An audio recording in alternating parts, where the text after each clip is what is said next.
always believed in the power of a fresh start, and in the summer of 2006, I really needed that power.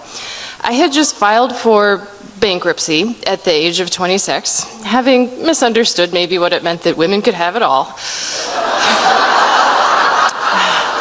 I had defaulted on my student loans, my car had been repossessed, I had sold all of my belongings, kind of by court order, and I really needed a new me who wasn't a moron. So I thought about it, and I concluded the new me should be a doctor, which felt like the opposite of a moron, and the second season of Grey's Anatomy had just come out. So it turns out you can't apply to medical school with a bachelor's degree in theater. So new me was going to have to go back to undergrad, and the school needed to be cheap because I was not allowed to take out student loans. So I chose Evergreen State in Olympia. Go Gooey Ducks. Very affordable state school, also known for the fact it doesn't give out grades. It's not a premier destination for pre-med, if you could believe it. But I thought I could make it work. So I moved to Olympia.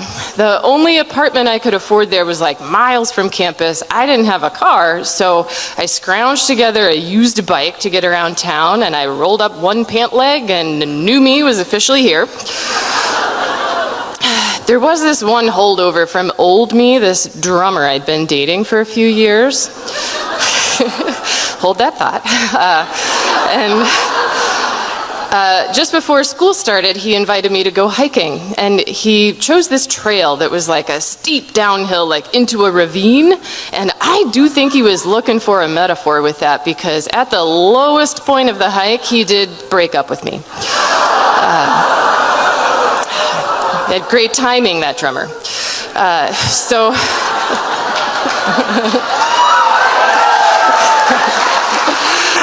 I was feeling some feelings in this moment, but I was also like trying not to cry because I was like, would a doctor like cry over this drummer? I don't know.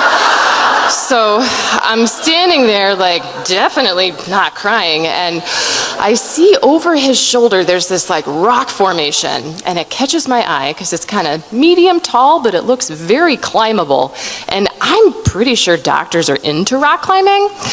And so suddenly, so am I.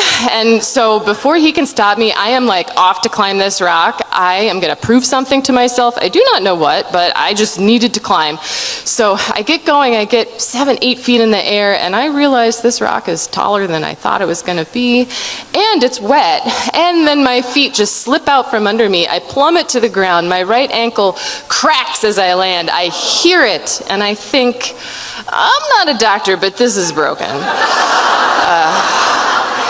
And like the whole plan for the new me is also broken, because I'm like, okay, how am I gonna ride a bike to get to school with a broken ankle? And now that I think about this, if I even manage to get to the school, once I'm there, they're not gonna give me any grades. Like, I'm never gonna be a doctor. I'm only ever gonna be a moron, and now a single moron.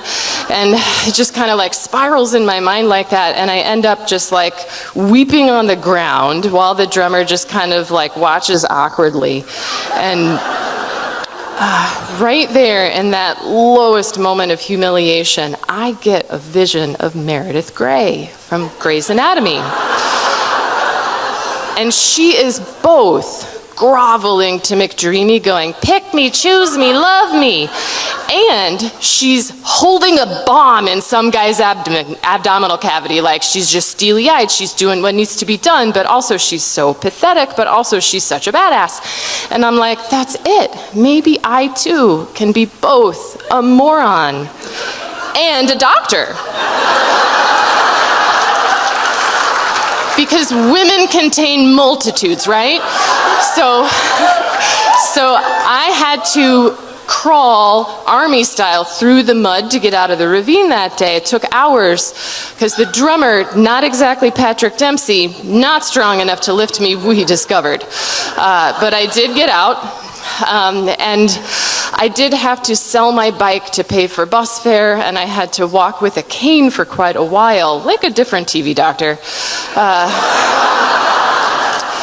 But I just kept moving forward, broken ankle and all. And that's the thing about bones, is when they break, there's all this great stuff inside that gets to come out and shine. It's like growth factors and stem cells, and they surround the injury, and they organize, and they remodel, and they create from that disaster a whole new bone. And the new bone, it's not stronger than the old bone. That is a commonly believed myth. But given enough time, it will be strong enough to bear your weight. And that's some stuff the new me learned about bones in medical school.